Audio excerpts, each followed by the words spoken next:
اسی طرح حدیث پاک میں پہلی امتوں کے ایک شخص کا واقعہ ہے، آپ علیہ الصلاۃ والسلام کی بعثت سے 70 سال پہلے کا واقعہ ہے، جب حضرت عیسیٰ علیہ السلام کی شریعت تھی۔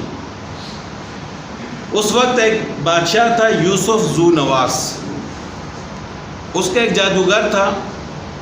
وہ بادشاہ یعنی غیر مذہب تھا، وہ عیسائی بھی نہیں تھا، وہ خود اپنے آپ کو خدا کہتا تھا۔ اس کا ایک جادوگر تھا، جب وہ جادوگر بوڑھا ہوا تو جادوگر نے بادشاہ سے کہا کہ مجھے کوئی ایسا نوجوان لڑکا دے جس کو میں جادو سکھاؤں، اب میں بوڑھا ہو گیا ہوں۔ تو بادشاہ نے ایک لڑکے کو اس کے ساتھ بھیج دیا کہ یہ آپ سے جادو سیکھے گا۔ اب وہ جب لڑکا گھر سے جادوگر کے پاس جاتا تو راستے میں ایک راہب تھا، یعنی عیسائی مذہب کا ایک عالم تھا، بزرگ تھا۔ وہ اس سے ملاقات ہوتی، اس کے پاس تھوڑی دیر بیٹھ جاتا، پھر وہاں سے اٹھ کر جادوگر کے پاس جاتا۔ تو وہ لڑکا اس راہب کی باتوں سے بڑا متاثر ہوا، کیونکہ اس وقت عیسیٰ علیہ السلام کا مذہبی برحق تھا۔ لیکن وہ کافی دیر بیٹھنے کے بعد جادوگر کے پاس جاتا تو جادوگر اس کو مارتا کہ آپ دیر سے کیوں آئے ہو؟ تو اس نے جادوگر کی شکایت اس راہب سے کر دی کہ اس طرح وہ مجھے مارتا ہے، اب میں کیا کروں؟ تو راہب نے کہا کہ آپ کوئی نہ کوئی بہانہ بنا دیا کرو، لیکن یہ ہے کہ فی الحال اس کو یہ بتانا نہیں ہے کہ میں کہاں جا کے بیٹھتا ہوں، یعنی میرا نہیں بتانا۔ اب ایسا ہوا کہ ایک دفعہ وہ لڑکا جادوگر کے پاس جا رہا تھا، راستے میں دیکھا کہ چند لوگ ہیں، ایک بڑا جانور ہے، اس جانور نے لوگوں کا راستہ روکا ہوا ہے۔ اب وہ لوگ ڈر کی وجہ سے اس کے قریب نہیں جا رہے۔ تو اب لڑکے کے ذہن میں یہ بات آئی کہ اب یہاں پر موقع ہے کہ میں معلوم کروں کہ وہ جادوگر سچا ہے یا یہ راہب سچا ہے۔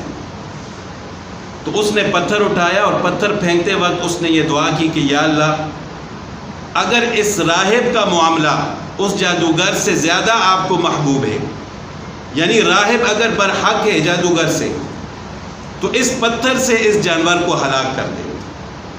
اس نے اس طرح کہہ کر پتھر پھینکا، جانور ہلاک ہو گیا، لوگ گزر گئے۔ تو وہ سمجھ گیا کہ یہ راہب برحق ہے، جادوگر برحق نہیں ہے۔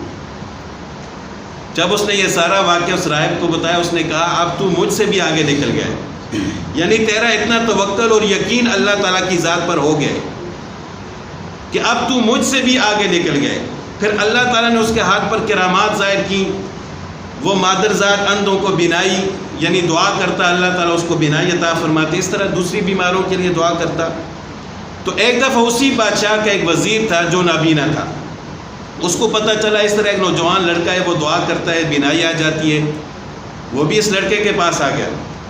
تو اس لڑکے نے کہا کہ میں اس وقت دعا کروں گا جب آپ اللہ تعالیٰ پر ایمان لاؤ گے، پھر میں دعا کروں گا۔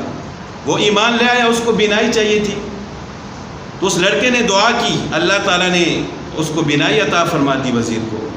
جب وہ واپس بادشاہ کے پاس گیا کہ تمہیں بینائی مل گئی، اس نے کہا کہ اس طرح ایک لڑکا ہے، وہ دعا کرتا ہے تو اللہ تعالیٰ بینائی عطا فرماتے ہیں۔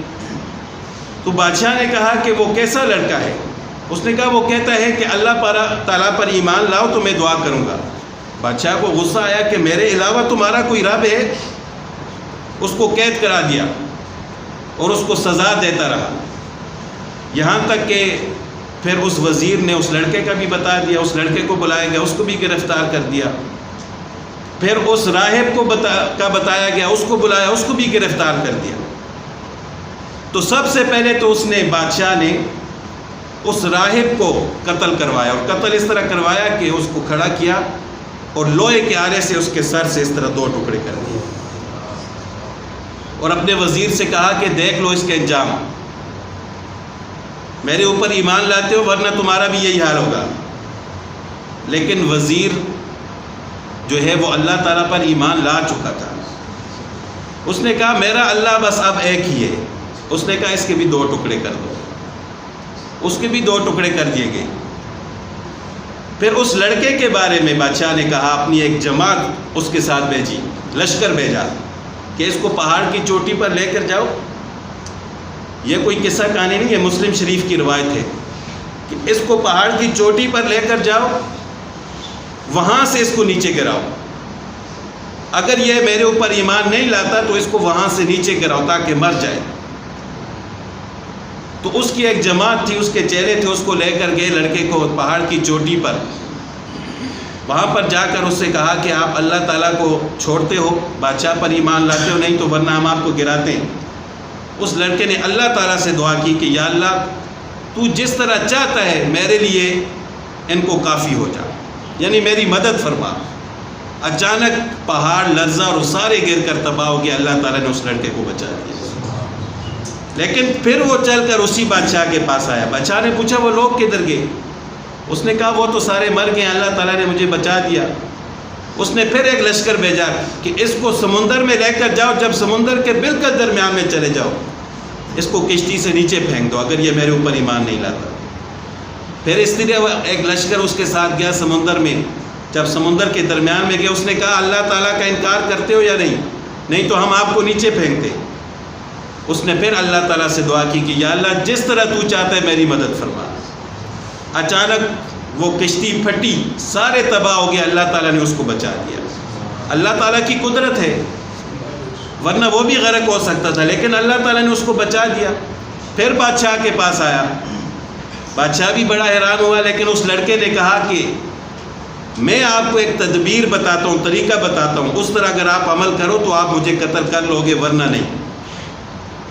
اب اس کا مقصد تو یہ تھا کہ یہ ساری قوم اللہ تعالیٰ پر ایمان لے آئے، کوئی ایسا واقعہ میں ان کو دکھاؤں، لوگوں کو آنکھوں سے یہ دیکھیں کہ اللہ تعالیٰ برحق ہے۔ تو اس لڑکے نے کہا کہ ساری قوم کو جمع کرو ایک میدان میں، پھر ایک کھجور کے تنے کے ساتھ سولی لٹکاؤ، مجھے وہاں پر لٹکاؤ اور میرے تھیلے سے ایک تیر نکال کر وہ مجھے مارو، اور مارتے وقت یہ کہو کہ میں اس لڑکے کے رب کے نام سے مارتا ہوں، یعنی تم بھی اللہ کا نام لے کر یہ تیر پھینکو گے تو تب میں مروں گا۔ اب ساری قوم جمع ہے، اس لڑکے کو سولی پر لٹکایا ہوا ہے، بادشاہ نے اسی طرح اس کے تھیلے سے ایک تیر نکالا اور اسی طرح جس طرح اس نے کہا تھا کہ اس لڑکے کے رب کے نام سے میں مارتا ہوں، اس نے تیر پھینکا، وہ تیر جا کر لڑکے کے اس کم پٹی پر لگا، یہاں سے خون نکلا، اس لڑکے نے ادھر ہاتھ رکھا اور وہیں وہ شہید ہو گیا۔